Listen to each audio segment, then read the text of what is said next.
അതുകൊണ്ട് അല്ലാഹുവിന്റെ റസൂലിന്റെ ജീവിതത്തിലേക്ക് മടങ്ങി വരിക.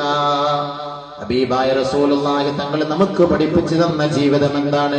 മാനവ സമൂഹമേ, നിങ്ങൾക്ക് വളരെ കുറഞ്ഞ സമയം മാത്രമാണ് ഈ ദുനിയാവിലുള്ളത്. അല്ലാഹുവിന്റെ റസൂൽ ജീവിതം പഠിപ്പിച്ചു. എന്താണ് ജീവിതം? മനുഷ്യൻ എന്തിനാണ് ജീവിക്കുന്നത്? കുറെ സമ്പാദിച്ചു കൂട്ടി അടിച്ചു പൊളിച്ച് ജീവിച്ച് നല്ല വിഭവസമൃദ്ധമായ ഭക്ഷണമൊക്കെ കഴിച്ച് നല്ല ലൈഫ് നമ്മൾ അങ്ങനെ കൊണ്ടാടുക, അതിനാണോ ഈ ദുനിയാവിൽ അല്ലാഹു നമ്മളെ ജീവിപ്പിച്ചത്? പരിശുദ്ധ ഖുർആൻ പറയുന്നു, എന്തിനാണ് അല്ലാഹു നമ്മളെ ഈ ലോകത്തേക്ക് അയച്ചത്? ഞാൻ നിങ്ങളെ ചിന്തിച്ചു. തബാറകല്ലദീ ബിയദിഹിൽ മുൽകു വഹുവ അലാ കുല്ലി ഷൈഇൻ ഖദീർ الذي خلق الموت والحياة ليبلوكم أيكم أحسن عملا وهو العزيز الغفور. അല്ലാഹു അവൻ പരിശുദ്ധനാണ്, അവൻ ഉത്കൃഷ്ടനാണ്, അവൻ ശ്രേഷ്ഠനാണ്. അവന്റെ കൈകളിലാണ് ലോകത്തിന്റെ ചുക്കാൻ, അവനാണ് ലോകത്തിന്റെ സൃഷ്ടാവ്, അവനാണ് ഈ ആകാശത്തിന്റെ ഉടമസ്ഥൻ, ഈ പ്രവിശാലമായ ഭൂമിയുടെ ഉടമസ്ഥൻ. ഈ ആകാശ ഭൂമികൾക്കിടയിൽ മനുഷ്യവർഗത്തിന് ജന്മം നൽകിയവൻ, അവർക്ക് ഉപജീവനം നൽകിയവൻ അവൻ തന്നെ. ബിയദിഹിൽ മുൽക്, അധികാരം അവന്റെ കരങ്ങളിലാണ്.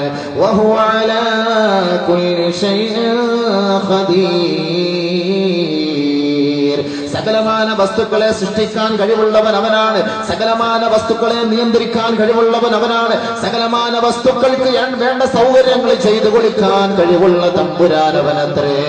അവനാണ് നമ്മോട് പറയുന്നത്, അല്ലദീ ഖലഖൽ മൗത വൽ ഹയാത ലിയബ്ലുവകും الذي خلق الموت والحياة ليبلوكم أيكم أحسن عملا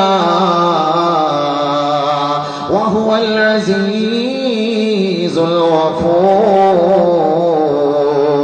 പരിശുദ്ധ ഖുർആന്റെ സന്ദേശമാണ്, റബ്ബിന്റെ സന്ദേശമാണ്. ജിബ്രീൽ എന്ന മാലാഖയിലൂടെ ലോകത്തിന്റെ പ്രവാചകന്റെ മേൽ ഘട്ടം ഘട്ടമായി നീണ്ട 23 വർഷക്കാലം കൊണ്ട് അവതരിപ്പിച്ച് നമ്മുടെ മുന്നിലേക്ക് ഒരു തുറന്ന പുസ്തകം പോലെ, തുറന്ന അധ്യായം പോലെ നമ്മിലേക്ക് എത്തിച്ചു തന്ന പരിശുദ്ധ ഖുർആനിന്റെ പ്രഖ്യാപനമാണ്. മറന്നു പോകരുത് മുസ്ലിം സഹോദര.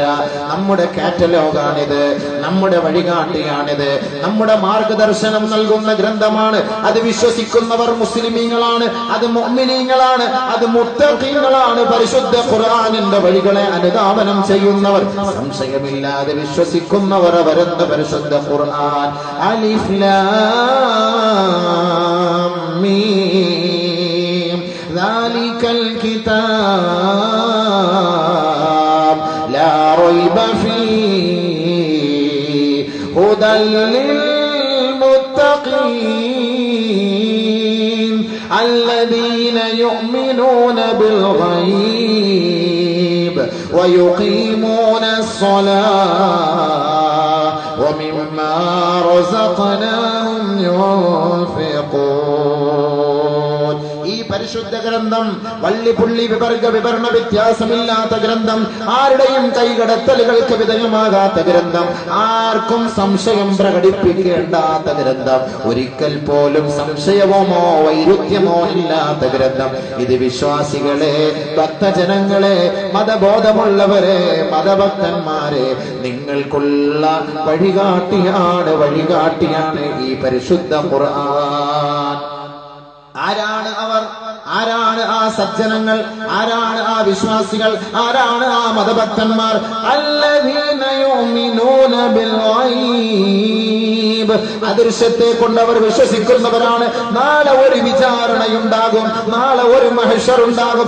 ഈ അടിച്ചുപൊളിക്കൊക്കെ ഒരു പരിസമാപ്തി വരും, ഒരു തിരശീലയുണ്ടാകും. ഓട്ടത്തിനിടയിൽ, കളിയുടെ ചിരിയുടെ ഇടയിൽ, മദ്യം കുടിച്ചുകൊണ്ടിരിക്കുമ്പോ, വിളമ്പിക്കൊണ്ടിരിക്കുമ്പോ, സീരിയലും സിനിമകളും കണ്ടുകൊണ്ട് രസിച്ച് പൊട്ടിച്ചിരിച്ച് കൈയടിക്കുമ്പോ, വാനലോകത്ത് നിന്ന് നമ്മുടെ റൂഹ് പിടിക്കാൻ ഒരു മാലാഖ താഴേക്ക് ഇറങ്ങി വന്നുകൊണ്ട് നമ്മോട് ഒരു ദയ പോലും കാണിക്കാതെ പിടിച്ചു കൊണ്ടുപോയി നാളെ സിറാത്തിന്റെ നടുവിൽ നിർത്തി നിന്നെ നരകത്തിലേക്ക് തള്ളിയിടുന്ന ഒരു കഠോരമായ ദിവസം നിന്നെ പ്രതീക്ഷിച്ചിരിക്കുന്നു എന്ന കാര്യത്തെ കുറിച്ച് വിശ്വസിക്കുന്നവരത്രേ മതബോധമുള്ളവർ.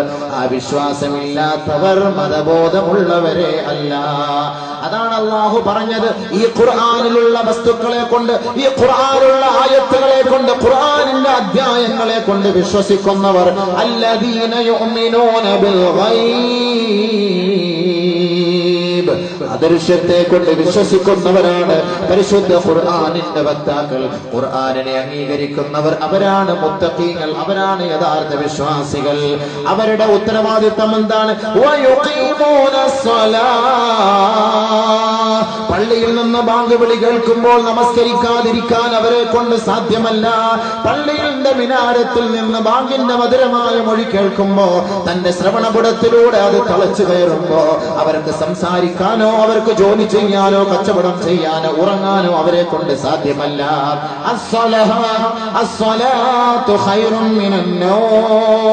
വിശ്വാസികളെ, നിങ്ങളുടെ ജോലിയാണ്, നിങ്ങളുടെ ഉത്തരവാദിത്തമാണ് നമസ്കാരം. ആ നമസ്കാരമില്ലാത്തവർക്ക് ഇസ്ലാമിൽ സ്ഥാനമില്ല, ഇസ്ലാമിൽ മാനമില്ല.